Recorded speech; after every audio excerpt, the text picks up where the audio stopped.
Christ a la prééminence sur toute la création et l'humanité. Dieu, dans ces derniers temps, nous a parlé par le Fils. Il l'a établi héritier de toutes choses. Par lui, il a aussi créé l'univers. Le Fils est le reflet de sa gloire et l'empreinte de sa personne. Et il soutient toutes choses par sa parole puissante. Il a fait la purification des péchés, s'est assis à la droite de la majesté divine dans les lieux très hauts. Hébreux 1, 2, 3. Au commencement était la parole était avec Dieu, la parole était Dieu. Elle était au commencement avec Dieu. Toutes choses ont été faites par elle, et rien de ce qui a été fait n'a été fait sans elle. Jean 1, 1, 3. Elle était dans le monde, et le monde a été fait par elle, et le monde ne l'a point connue. Jean 1, 10. Car en lui ont été créées toutes les choses qui sont dans les cieux et sur la terre, les visibles et les invisibles, trônes, dignité, domination, autorité. Tout a été créé par lui et pour lui. Il est avant toute chose, et toute chose subsiste en lui. Colossiens 1, 16, 17.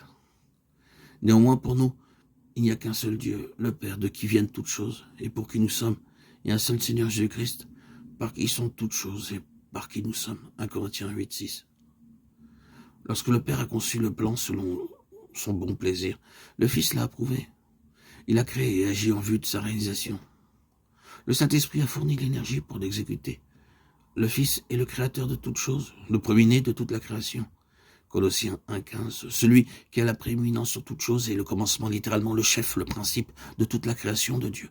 Apocalypse 3,14. En effet, Dieu, dans son plan éternel, a décidé, avant la fondation du monde, que le Fils créerait toutes choses et s'incarnerait pour accomplir la rédemption. 1 Pierre 1, 18, 20. Oui, dans le plan de Dieu, le Fils est la tête de toute la création. Et tout ce que le Père a conçu, le Fils l'a créé. L'œuvre créatrice accomplie, elle fut offerte au Fils pour satisfaire son cœur. Que notre Seigneur est grand, il est l'alpha et l'oméga. Il est l'alpha parce que toutes choses viennent de lui. Il est l'oméga car toutes choses sont pour lui. La création de l'homme s'est effectuée par Christ.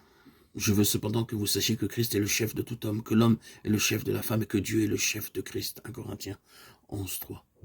Mais lorsque les temps ont été accomplis, Dieu a envoyé son Fils né d'une femme, né sous la loi, afin qu'il rachète ceux qui étaient sous la loi, afin que nous recevions l'adoption. Et parce que vous êtes fils, Dieu a envoyé dans nos cœurs l'esprit de son Fils, lequel crie « Abba, Père ». Ainsi, tu n'es plus esclave, mais fils, et si tu es fils, tu es aussi héritier par la grâce de Dieu. Galates 4, 4, 7. Nous savons du reste que toute chose concourt au bien de ceux qui aiment Dieu, de ceux qui sont appelés selon son dessein. Car ceux qu'il a connus d'avance, il les a aussi prédestinés à être semblables à l'image de son Fils, afin que son Fils soit le premier-né de plusieurs frères. Et ceux qu'il a prédestinés, il les a aussi appelés. Et ceux qu'il a appelés, il les a aussi justifiés. Ceux qu'il a justifiés, il les a aussi glorifiés. Romains 8, 28, 30.